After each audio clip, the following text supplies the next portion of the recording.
Today, we have a special opportunity to take a look at how bamboo noodles are made. Bamboo noodles are an iconic noodle in Hong Kong, and it's rare that they're still made by the original bamboo pole. It's a little bit of a dying art. So in here is Lau Sam Gei's production kitchen, where chef makes bamboo noodles fresh every single day. Hello, Loban. First thing is the dough, and it starts with the eggs. Look at this blue egg. Slightly larger than the chicken egg because this is a duck egg. Duck egg, a little bit higher in fat content, and also as a result, a little bit more aromatic, a little bit 即係香口啲. It tastes a little bit better, but it lacks, according to chef, a little bit of that natural egg flavor that we're used to. The ratio of chicken eggs to duck eggs, about 30 chicken eggs, 90 duck eggs per batch, 1-3. The most amazing thing about this noodle is that there is no water added. The egg is all of the hydration inside of that dough. Eggs are cracked. Now we're going to put the dough together. So in his mixer is his flour.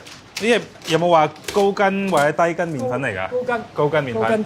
Higher in protein. The more you need it, the more gluten structure you're going to develop. And that's the name of the game. It's a very tight gluten protein matrix that's going to be resilient, elastic, and the proper texture.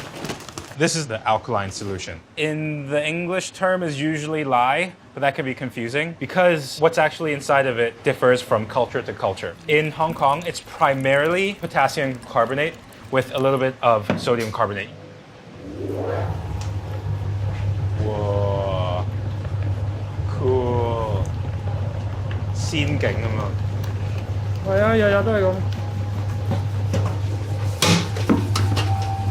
哦。That's it.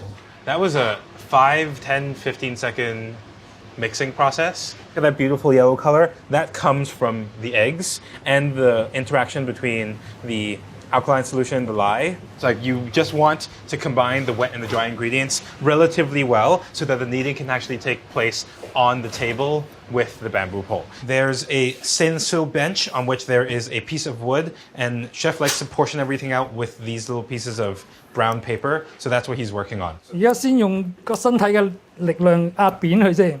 He's putting all of his body weight first through his fists into the dough just to bring it together so it's workable. The dough is so firm because there's no water at all. So in order to bring it together, it's going to take a lot more force than if you were to do it like a pasta dough by hand, which is what the bamboo pole is for. 1, 2, 3. It's like a cake of dough. A piece of rubber on a couple of pieces of cloth anchored to the back of the table, and then this thick bamboo rod, so to speak. I mean, that's really it. Oh, cool. 我唔等你㗎，照做㗎啦。你第一次做嘅時候，即係細細個嘅時候，係咪覺得好玩嘅？好玩咯。It's like a seesaw. 好玩啊，好似好玩。我嗰陣時10歲到啫嘛。嚇！咁而家仲覺得好唔好玩咧？而家唔好玩，不過有滿足感嘅。The bamboo pole leverages the weight of the chef to get that dough to really combine and to encourage that gluten formation. I mean, the bounce is not just for show. The bounce is a small movement of the pole from one side to the other to lengthen and stretch that dough out, but also to bring that dough back together. After the first pressing, it's going to look a little bit like the shape of a fan. So he'll rotate it 180 degrees and do it again. This is a very physical process that really depends on the chef, even more so than most other cooking things, because the amount of force that's applied into the dough is dependent on the weight of the chef itself. But all of this is to say that it all comes from experience. So we're looking for a lot of gluten formation, we're looking for a lot of elasticity, but if you knead the dough too much, that noodle becomes too hard. Yeah. And too little means that the dough's not going to come together. Yeah. Standing here, watching him do it, it feels as if it's quite simple. But I know for a fact that if I were to try it, it wouldn't come out right. And it's just a matter of a lot of these invisible little bits and pieces of experience that allow the noodle to become a certain type of way. Understanding of the climate and the dough that is really hard to quantify. This bamboo pole is from chef's uncle, 40 years old.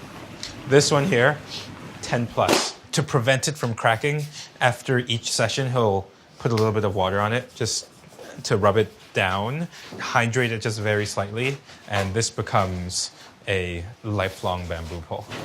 Next step is to get it sheeted out. Sheeting also helps knead and combine it a little bit as well, but you have to get it incorporated in the first place, which is why the bamboo pole was so important. thinner and thinner and thinner rollers, and at the end, just a little dusting of flour. Then it gets rolled up quite neatly. After that, this coil gets put in front of the cutter, and it gets rest here for another at least 5 minutes because it's been going through a lot of kneading through these 4 machines. That is a collection of one very, very, very long noodle. And so he's going to tear it up by hand and place it inside of that tray. The chef says you want to see a bit of elasticity, but you want it to snap, because if it doesn't snap, it means that you wouldn't be able to bite through it. So chef needs to finish the noodles, but this emergency batch of noodles is going to the restaurant, so let's head back over there and try to get some food.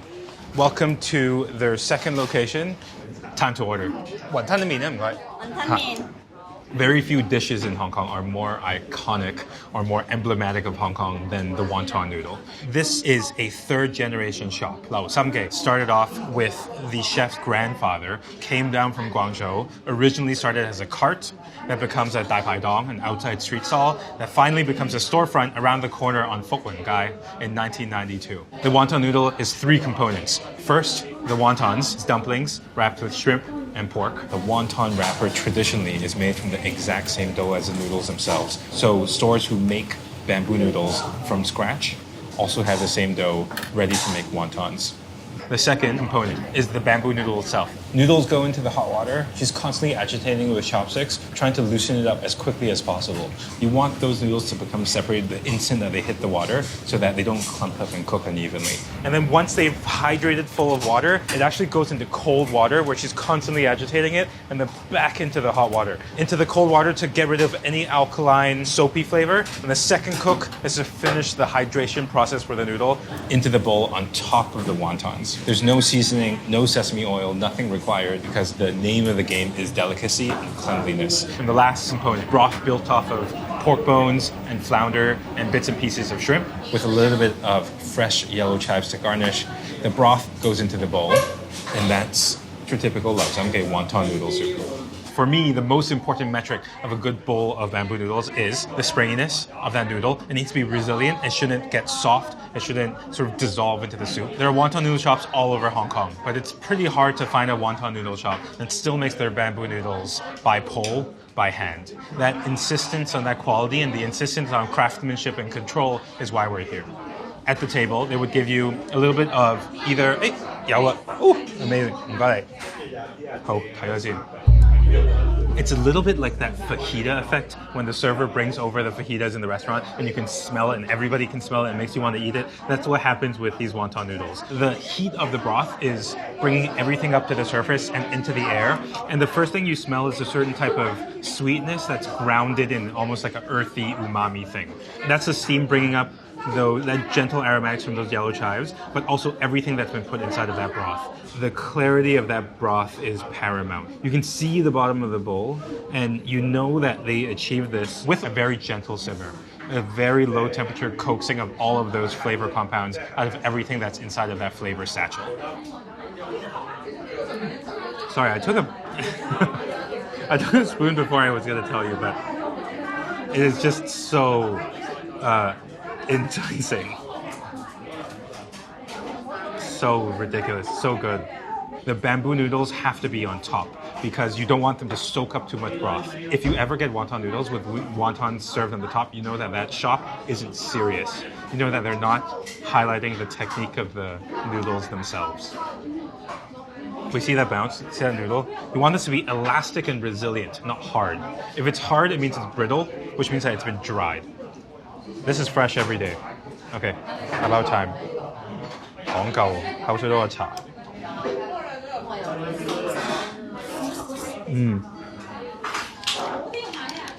It slips in. It's so thin. It's so slippery. It's such a nice compliment to the broth and the wontons themselves, because really this bowl is just the same couple of ingredients: the pork, the shrimp, the eggs, over and over again in different textures and different layers. It plays really, really well with the broth itself. The broth is robust. It's very, very clean, but it's not milky, like creamy, like tonkotsu. So for a thin noodle, I think this is the best way to eat it. Thin soup, thin broth, thin, delicate noodles.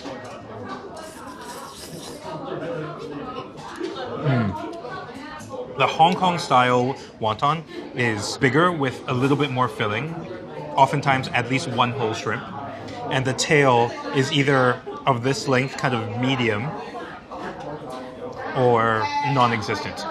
A whole piece of shrimp, a little bit of fattiness from the pork to counter the natural sweetness of the shrimp. Yummy. The wonton wrapper is so silky smooth that counteracts the bite of the noodle itself. It's kind of like a bit of a contrast. But on the other hand, it's also comparative and it's also synergistic with the same shrimp and pork products that are inside of the broth itself. It's all sort of stacked on top of each other for this ecosystem, this bowl of flavor. When I was young, eating at Hong Kong noodle shops, I always preferred the more robust flavors, the beef briskets and the softer things, the velvety sort of like rice noodles. But as I'm growing up, I've come to appreciate the delicacy and the cleanliness of something like a wonton noodle. Those thinner noodles just really carry what is so incredible and difficult to pin down about Cantonese cooking. It's taken us long enough to cover the bamboo noodles. Everybody who comes to Hong Kong looks for that perfect bowl of bamboo or wonton noodles. And it was great to see the process because I know that this is a bit of a dying art. Only 2 or 3 places are still doing this. If you're looking for that Hong Kong take on the bamboo noodle, that spring, that chew, that elasticity, that flavor, this is the place to be.